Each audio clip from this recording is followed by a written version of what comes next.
ሁላችሁም እንዴት ናቸው? ባለፈው በተናገርኩትና ቁም ነገር አዘልና አስተማሪ የሆነ ነገር ይዤ እመጣለሁ ባልኩት ላይ ስለ ሽምግልና አላላክ በአሁኑና በድሮ ስላችሁ በክፍለ ሀገር ላይ ያለውን ነገር ይህ በጣም የተለያየ ነው። በባህላችንና አሁን የሚላኩ አይነት ማለት ነው። እና ስለ እሱ ነበረ ስለ እነሱ ነገር ለማስተማር እና አንዳንድ ነገሮችን ለመነጋገር ቀጣይ ላይ በደንብ አድርጌ እያስረዷችሁ እመጣለሁ። እና የሽምግልና አካሄድ እንዴት እንደሚሄድ መጀመሪያ ዳይሬክት ሽምግልና አይደለም የሚላከው እንደ ክፍለ ሀገር እንደ ባህላዊ መጀመሪያ በእኛ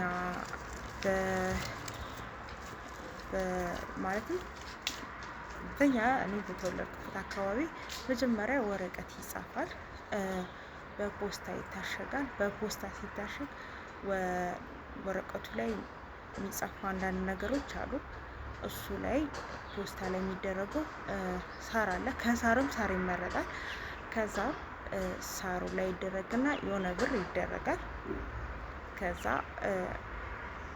ወደ ቤተሰቧ አንድ የሚላክ ሰው ይመረጥና ያ ሰው በር ላይ ለሚገኝ ልጅ ለአይኬል ይስጥልኝ ተብሎ ያ ሰው ሰጥቶ ከዛ ቦታ ይሰወራል።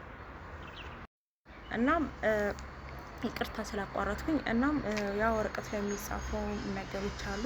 በመጀመሪያ ላይ ከእንጨትም እንጨት ይመረጣል፣ ከዘርም ዘር ይመረጣል። እኛ የእናንተን ዘር መርጠን የጥሩ ቤተሰብ እና ባልትፊኩም ማለትም ሰው አክባሪ ከዘሩም ዘር የጥሩ ቤተሰብን ልጅ መርጠን ስለመጣን ይሉና ብሎ ይጽፋሉ።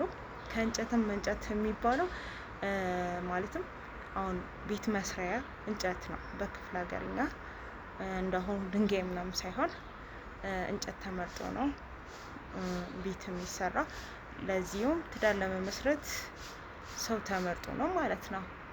እሱን ለማለት ነው።